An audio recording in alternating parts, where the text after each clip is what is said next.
Assalamualaikum warahmatullahi wabarakatuh.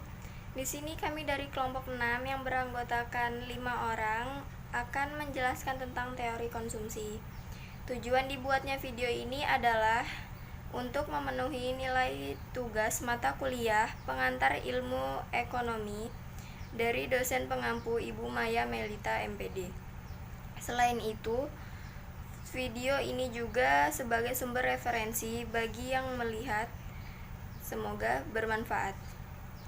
Di sini saya Reviana Silviani akan menjelaskan bagian A, Rido Septiago bagian B sampai dengan fungsi konsumsi dengan hipotesis pendapatan relatif, Arianda Algi tentang fungsi konsumsi dengan hipotesis pendapatan permanen, Hendra Wijaksono tentang teori konsumsi dengan hipotesis siklus hidup, dan Erisna Mufidatul bagian C serta kesimpulan. Pertama, teori konsumsi itu adalah konsep konsumsi yang merupakan konsep yang diindonesiakan dari bahasa Inggris consumption. Konsumsi itu sendiri adalah pembelanjaan atas barang-barang dan jasa-jasa yang dilakukan oleh rumah tangga dengan tujuan untuk memenuhi kebutuhan dari orang yang melakukan pekerjaan tersebut.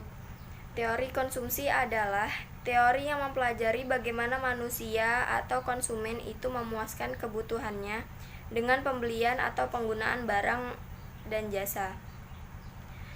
Sedangkan pelaku konsumen adalah bagaimana ia memutuskan berapa jumlah barang dan jasa yang akan dibeli dalam berbagai situasi. Barang-barang yang diproduksi untuk digunakan oleh masyarakat untuk memenuhi kebutuhannya dinamakan barang konsumsi. Fungsi konsumsi adalah suatu kurva yang menggambarkan sifat hubungan di antara tingkat konsumsi rumah tangga dalam perekonomian dengan pendapatan nasional atau pendapatan disposable perekonomian tersebut. Fungsi konsumsi dapat dinyatakan dalam persamaan I. Fungsi konsumsi ialah persamaan C sama dengan A plus B Y, di mana A adalah konsumsi rumah tangga ketika pendapatan nasional adalah 0, B adalah kecondongan konsumsi marginal, C adalah tingkat konsumsi, dan Y adalah tingkat pendapatan nasional. Ada dua konsep untuk mengetahui sifat hubungan antara pendapatan disposable dengan konsumsi dan pendapatan disposable dengan tabungan, yaitu konsep kecondongan mengkonsumsi dan kecondongan menabung.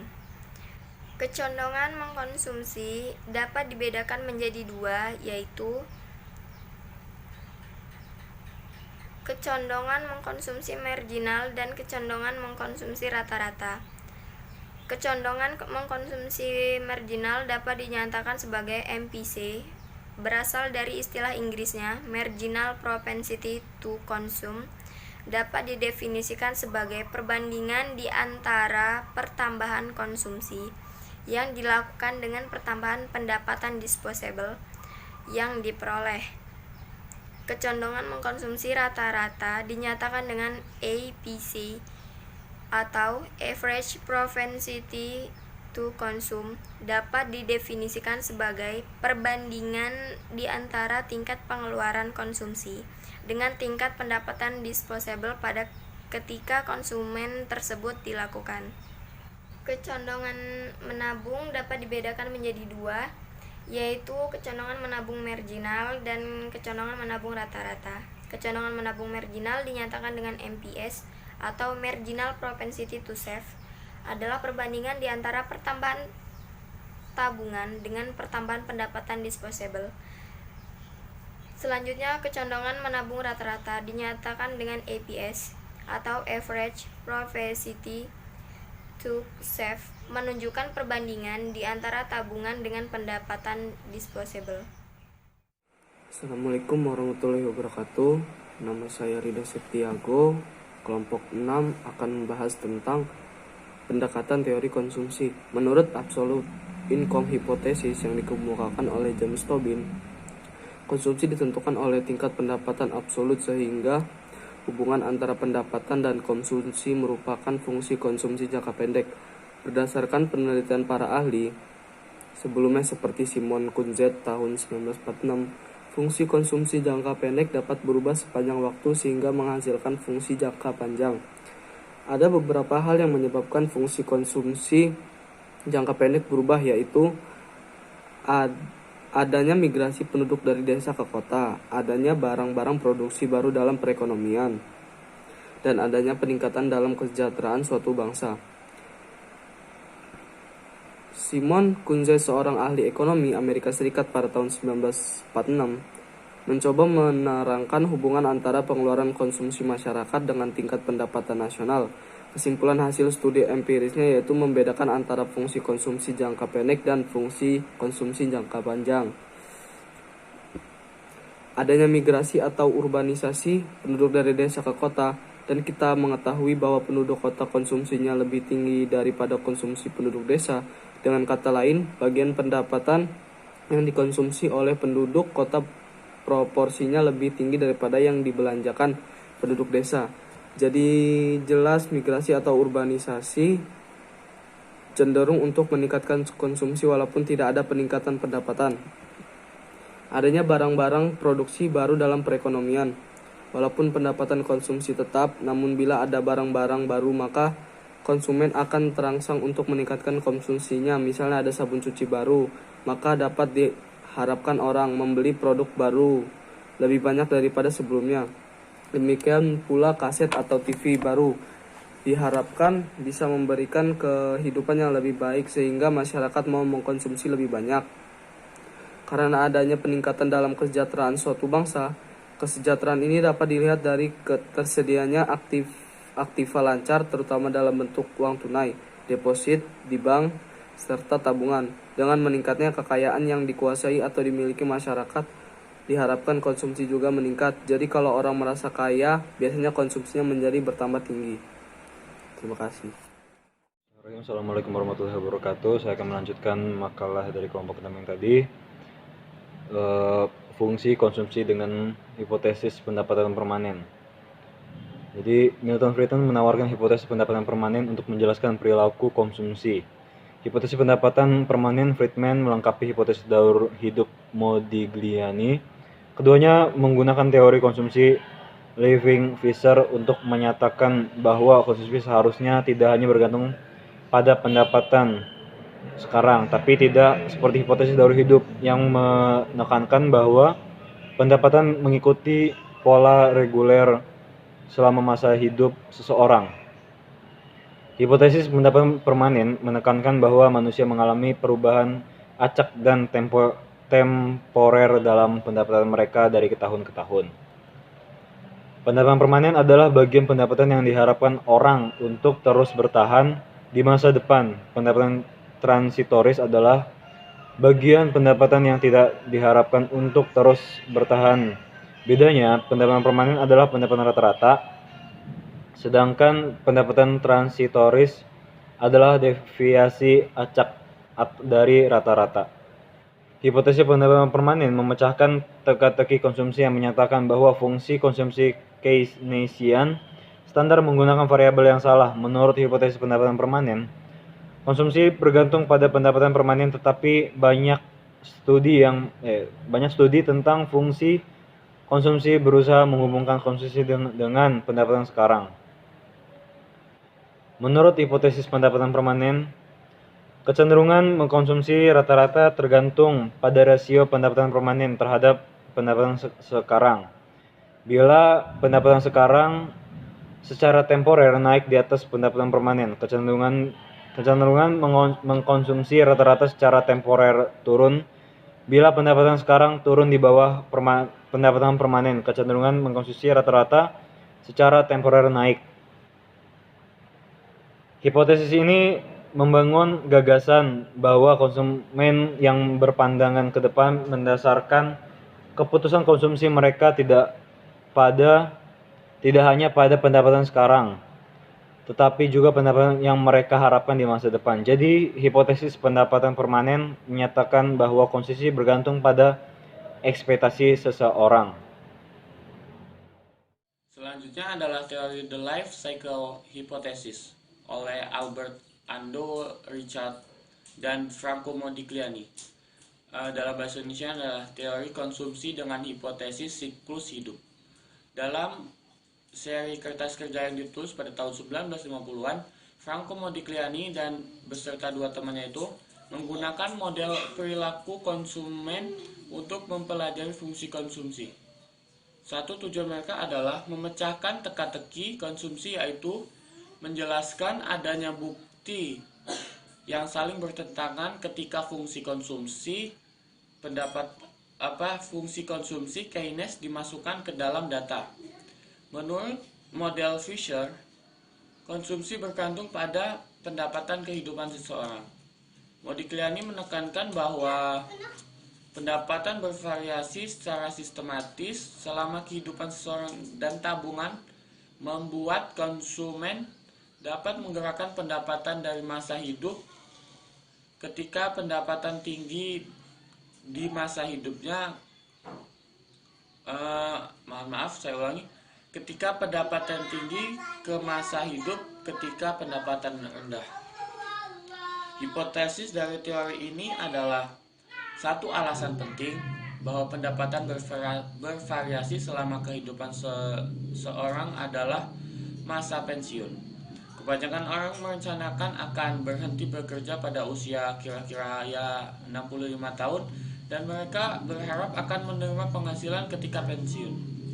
Tetapi mereka tidak ingin standar kehidupan mereka mengalami perubahan drastis atau besar.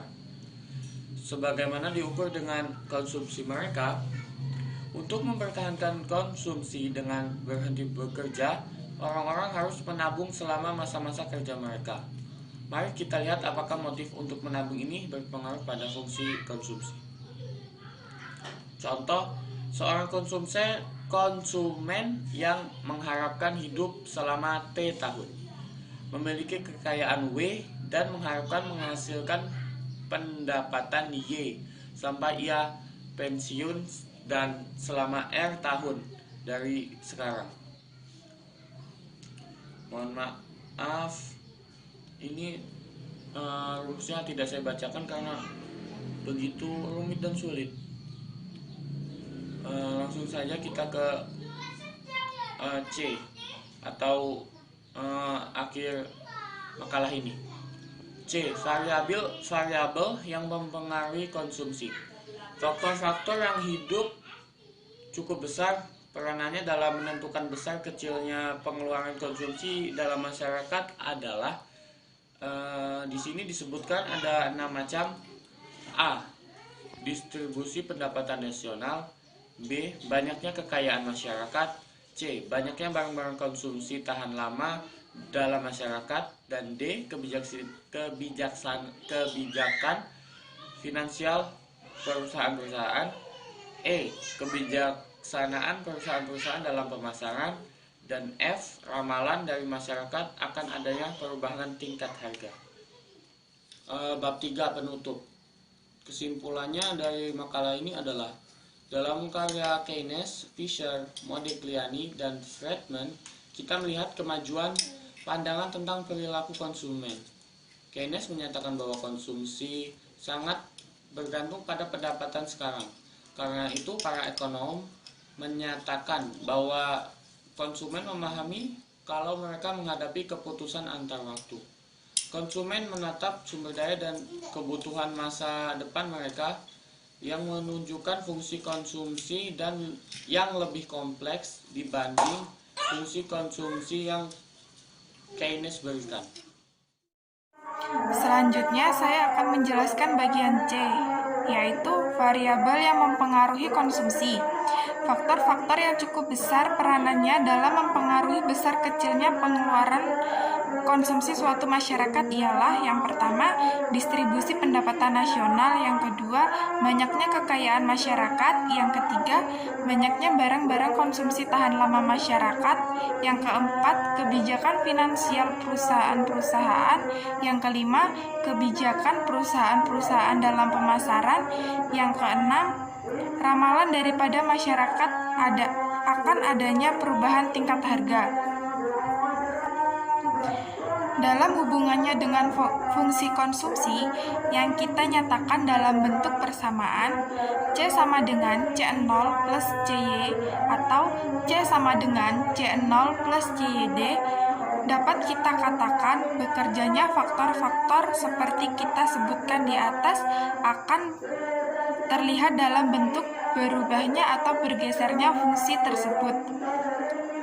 Dengan kata lain, nilai daripada interpret atau angka konstan C dan tingginya angka marginal propensity to consume akan mengalami perubahan sebagai akibat daripada bekerjanya salah satu, beberapa, atau keseluruhan daripada faktor-faktor yang di atas.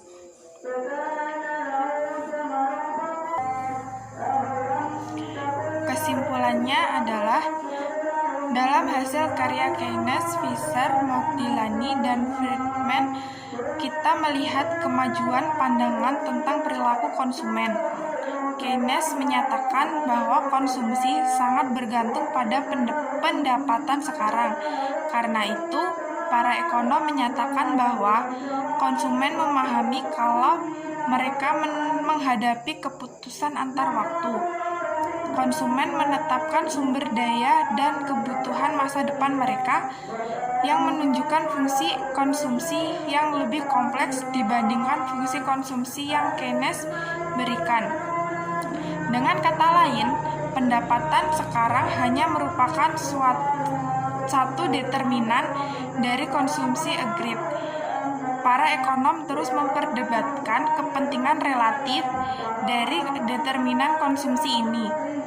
Para ekonom kadang tidak sepakat tentang kebijakan ekonomi karena mereka mengasumsikan fungsi konsumsi yang berbeda.